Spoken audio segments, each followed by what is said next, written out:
Sunny Dahye pada episode sebelumnya dituduh menghina Indonesia dengan mengatakan warga Indonesia itu bodoh dan miskin. Dituduh ya. Ada juga rumor yang mengatakan dia memanfaatkan viewer Indonesia yang over proud demi konten dan cuan. Ditambah lagi dia berbohong bilang sedang puasa demi konten di salah satu videonya. Oh ya, kalian boleh nonton episode sebelumnya di link di atas ini.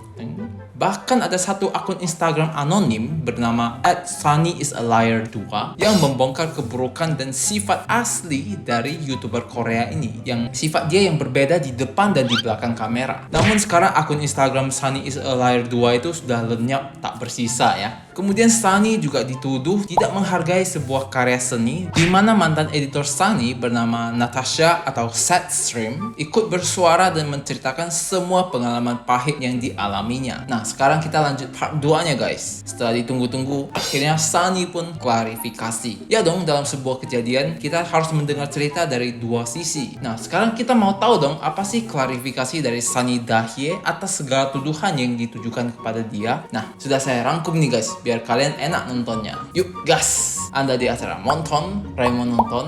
Kita bersama Doge. Ayo kita klarifikasi. Jadi tanggal 18 kemarin, Sunny sudah membuat video klarifikasi dengan mukanya yang agak sedih dan suaranya yang pelan. Dan ini dia rangkumannya. Doge, jelaskan. Sunny sedang berduka karena papanya baru meninggal guys. Dan dia sedang dalam kondisi mental yang sedang sedih. Ditambah lagi dengan kasus dia yang baru ini. Sehingga dia butuh waktu untuk mencerna apa yang sedang terjadi. Klarifikasinya pun agak tertunda dan terlambat. Dan ketika Sunny sudah membaca postingan tentang dirinya dan komentar-komentar sadis lainnya, dia merasa shock dan terluka dengan banyaknya komentar jahat dari para netizen. Mental aku benar-benar hancur, dan lebih hancur lagi ketika aku melihat postingan-postingan anonimus yang menyakiti teman-teman, orang-orang yang aku sayangi, influencer, non-influencer, dan juga teman-teman Sunshine yang berusaha untuk sharing mengenai perspektif mereka mengenai aku.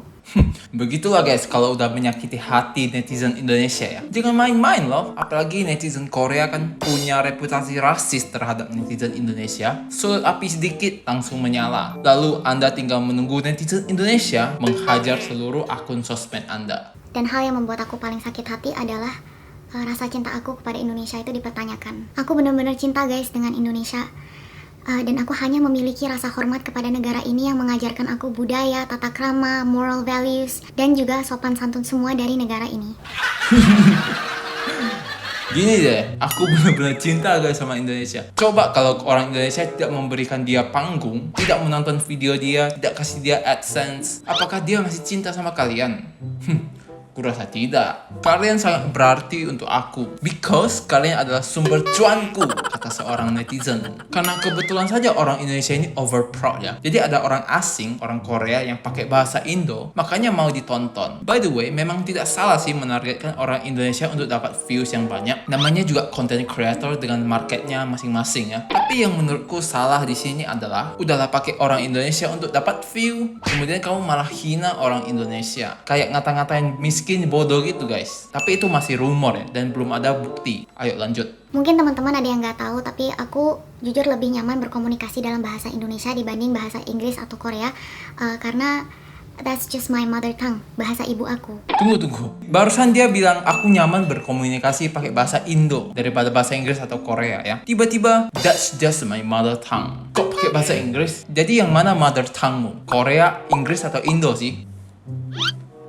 Tapi aku tidak akan berdiam diri dan membiarkan nama baik aku dipertanyakan dengan alegasi yang salah. Maka karena itu teman-teman, aku memilih untuk mengambil jalur hukum bersama dengan pengacara aku, dan juga sekarang kami sedang dalam tahap laporan ke pihak kepolisian. Nah, ini sih bagian serunya guys. Menempuh jalur hukum. Kena cyberbullying sampai bawa ke ranah hukum. Karena menurut Sunny, pembuat akun Instagram Sunny is a liar itu sudah keterlaluan dan melewati batas. Dan dengan itikat ingin menghancurkan karirnya Sunny. Beberapa postingan tuduhan meskipun sudah di-tag oleh Sunny is a liar, tapi sudah terlanjur menyebar luas dan mencoreng nama Sunny dan juga beberapa followernya Sunny. Selain itu teman-teman, ada juga rumor mengenai kerenggangan aku dan keluarga aku. Aku jujur bingung kenapa persoalan keluarga harus dibahas dan dibawa ke sini, karena ini adalah very personal matter dan keluarga adalah sesuatu yang sangat penting dan personal untuk aku.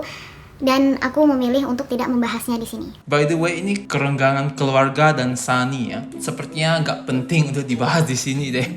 Oke, skip aja itu. Untuk rumor mengenai Chris yang negatif dan tidak benar, justru setelah aku bertemu dengan Chris, aku merasa aku bisa menjaga kesehatan aku dengan lebih baik. Dan of course banyak banget yang aku rasakan dan aku pelajari dari Chris. But most importantly, aku benar-benar merasa bahagia.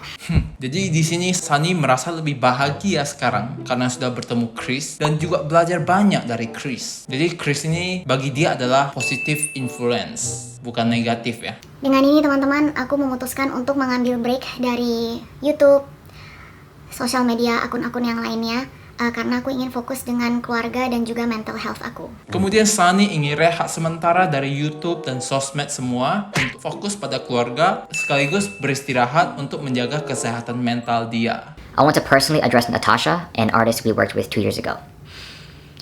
Both Sunny and I really enjoyed working with her, but I think there was some kind of disconnect with what was expected. We both never want an artist to feel that way, and so both of us want to deeply and publicly apologize to Natasha. Akhirnya mereka meminta maaf kepada Natasha alias di Setstream, artis atau editor yang pernah bekerja bersama mereka 2 tahun lalu untuk menganimasikan beberapa videonya. Namun, Chris ini, cowok ini, membayar terlalu murah alias harga teman. Kemudian mereka tidak membantu mempromot si animator ini sesuai perjanjian mereka. Lalu minta maaf saja terus masalah selesai. Okay, next. Even though I've never lived in Indonesia, the several times that I have gone to the country, I have fallen in love with the country and really respect the culture. I want to reiterate what Sunny mentioned earlier, that we really appreciate you guys. Lalu Chris memuji-muji Indonesia dan lain sebagainya dalam bahasa Inggris ya. By the way, ini penilaian menurut diriku sendiri sih. Saya tidak percaya dengan apapun yang diomongin tadi barusan. Klarifikasi apa-apa minta maaf. No. Ini terkesannya malah kayak pembelaan diri dan mengesampingkan semua isu yang beredar. Pokoknya diri mereka tidak salah lah gitu. Padahal di sini yang kita butuh klarifikasinya adalah tentang perjanjian dia dengan Setstream si animator. Apa sih perjanjian kalian dengan si Setstream itu? Dan apa yang kalian perlakukan kepada dia? Bukan bolak-balik mutar-mutar apa ngomong segala macam. Lalu apakah rumor mereka merendahkan orang Indonesia itu benar atau tidak? Bagaimana cara kamu membuktikannya gitu loh? Dan juga yang tentang konten bohong pas lagi puasa itu gimana? Tidak ada penjelasannya di video klarifikasinya Sunny. Dan terakhir, dia memuji-muji Indonesia itu pasti untuk mengambil hati orang Indonesia. Ya seperti biasa lah, demi views dan likes kali ya. By the way, satu netizen nih, komennya unik banget. Sunny ngomong, aku minta maaf guys. Netizen bilang, tuh sudah minta maaf, sesama manusia harus saling memaafkan. Maafkan guys. Sunny bilang, tuh gampang dibodohi.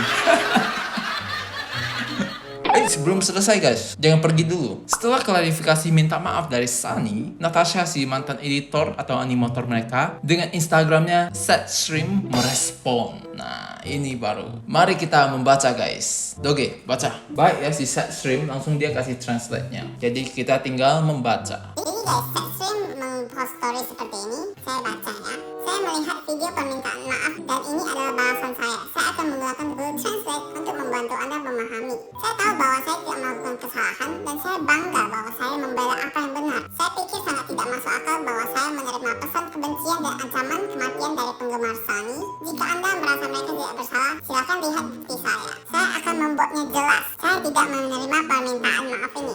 Apa yang mereka meminta maaf dan saya kutip langsung dari videonya adalah putusnya harapan, yang bukan itu yang terjadi. Mereka mengatakan mereka tidak pernah ingin membuat artis merasa seperti itu. Tetapi karena mereka tidak merasa apa yang mereka lakukan adalah mengambil keuntungan dari siapapun, karena itu akan terjadi lagi. Mereka tidak membahas apa yang akan mereka lakukan di masa depan. Itu yang tadi saya bilang guys. Mereka cuman ya minta maaf aja biar orang maafin terus lupa gitu. Lanjut.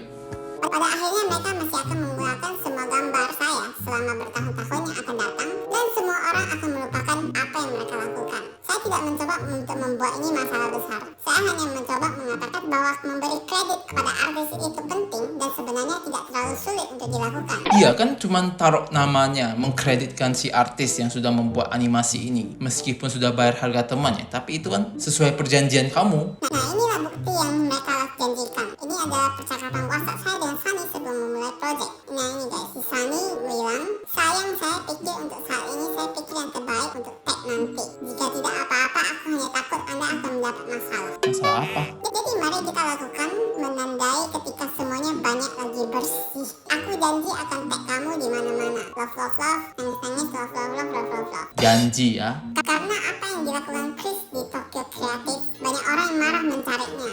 Chris dan Sunny menggunakan alasan ini untuk memberitahu saya untuk tidak memposting apapun dan mengatakan bahwa mereka tidak menandai saya dalam apapun. Jika tidak, saya akan mendapat masalah. Tetapi saya memeriksa dengan semua perusahaan mereka dan mengatakan semuanya baik-baik saja. Jadi saya memperbaruinya dan dia mengatakan bahwa dia akan melakukan dalam minggu ini. Nah ini guys, si Natasha ngechat Sunny untuk membuat story kalau yang membuat animasi mereka adalah si Setstream. Karena kalau artis tidak dikreditkan, maka gak ada orang yang tahu kalau mereka adalah pembuatnya. Dan itu sesuai janji ya. Yakin sayang, aku akan melakukannya dalam minggu ini. Saya akan menyebut Anda di cerita saya, story ya. Terima kasih atas kerja kerasmu. Kemudian Sunny pun memposting animasinya di Instagram dan nge-tag saya beberapa minggu setelah Sunny Juli berakhir. Jadi tidak ada yang melihat siapa yang membuatnya. Dia juga tidak pernah menyebut saya di kotak deskripsi YouTube-nya. Saya memeriksa seminggu kemudian dan dia menghapus seluruh posting dari Instagramnya. Saya bertanya kenapa. Hai Sunny, apakah Anda menghapus posting animasi untuk Sunny Juli di Instagram? Hai Sunny, saya akan menghargai balasan. Wah, di chat terus.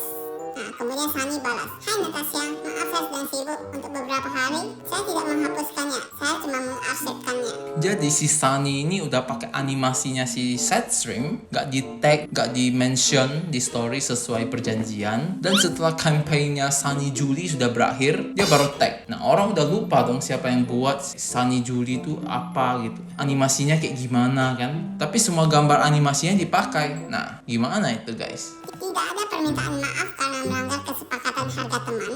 Kata-kata terakhirnya sangat menentukan. Baginya itu sudah berakhir dan tidak peduli apa yang mereka lakukan kepadaku. Mereka tidak mau mendengarkan lagi. Tidak ada yang bisa saya lakukan. Beginilah cara influencer besar lolos dari melakukan kesalahan karena tidak ada yang akan mempercayai saya. Ini dia chat terakhirnya. Natasha ngechat, itu tidak menghilangkan fakta bahwa Anda tidak pernah menyebut akan menghapus post setelah Sunny Juli. Saya hanya merasa seperti di seluruh ini pengalaman bekerja dengan Anda begitu banyak kali, Anda mempertanyakan integritas saya dan tidak menghormati pekerjaan saya sebagai seniman, dan apalagi memperlakukan saya sebagai teman. Aku tidak memberitahumu ini untuk membuat keributan besar, tapi aku merasa kuat untuk menghormati dan menghargai artis yang bekerja dengan Anda. Itulah sebabnya saya membawa kepada Anda. Jika Anda tidak sadar, jika kamu bekerja dengan orang lain di masa depan, akan baiklah untuk mengingatnya. Kemudian Sunny membalas, terima kasih telah memberitahu saya telah melakukan apa yang saya katakan saya akan lakukan. Saya berharap terbaik untukmu di masa depan, Natasha. Wow, dia melanggar janji, tapi dia mengatakan udah melakukan sesuai apa yang dia omongin. Jadi tidak ada putusan dalam harapan. Jelas bahwa mereka menjanjikan sesuatu dan tidak melakukannya. Jika Anda ingin meminta maaf, setidaknya tahu apa yang Anda minta maaf. Berhenti gaslighting saya. Permintaan maaf ini sama sekali tidak berarti bagiku. Mereka juga tidak membahas hal lain dalam video itu juga. Jangan biarkan kesedihan menutupi penilaian Anda dari fakta yang beredar. Pahami bahwa pada kenyataannya influencer favorit Anda tidak sempurna dan Anda harus meminta pertanggungjawaban mereka atas tindakan masa lalu mereka, apapun situasinya saat ini. Saya memposting ini bukan untuk menyakiti mereka, tetapi untuk menunjukkan kebenaran dengan bukti tentang apa yang sedang terjadi. Tolong jangan kirimkan kebencian apapun kepada mereka. Saya hanya ingin melupakan semua ini dan melanjutkan juga. Saya berharap bahwa di masa depan mereka akan lebih jujur. Mereka juga menghapus semua komentar di YouTube yang tidak menguntungkan mereka. Saya yakin itu memberitahu Anda semua yang perlu Anda ketahui. Capek doge bacanya. Begitulah guys, kira-kira klarifikasi dari Natasha Setstream, si mantan editor animatornya Chris dan Sunny. Pakai bukti screenshot lagi guys. Aibnya Sunny pun terkuak sampai habis ya. Oke, jadi dari video klarifikasinya Sunny, kita tidak mendapatkan klarifikasi apa-apa ya. Sedangkan dari klarifikasinya si Setstream, kita tahu kalau sebenarnya Sunny telah mengingkar janji yang telah dia bilang mau nge-tag si pembuat animasi di setiap videonya atau di story-nya, yang ternyata bohong. Bayar harga teman pula, nggak bantu promote pula, padahal sudah ada janji loh, dan sudah diingatin lagi, tapi ternyata memang tidak mau dipromotin. Oke netizen, silakan kalian nilai sendiri deh pasangan Sunny and Chris ini. Dari awal sih saya udah big no ya dari video-video sebelumnya, karena pakai logika aja. Orang ini jelas tidak sehat, pintar tapi licik. Apakah kalian setuju dengan saya? Silakan komen di bawah ya. Thanks juga udah nonton video ini sampai habis. Jangan lupa subscribe-nya. Sampai jumpa di video selanjutnya. Bye bye. 随了整个当朝，金钱看齐，墙上写着金项链的三十。，2岁了整个蛋炒，驸马郎的旗帜王啊，满皇上的回，2岁了整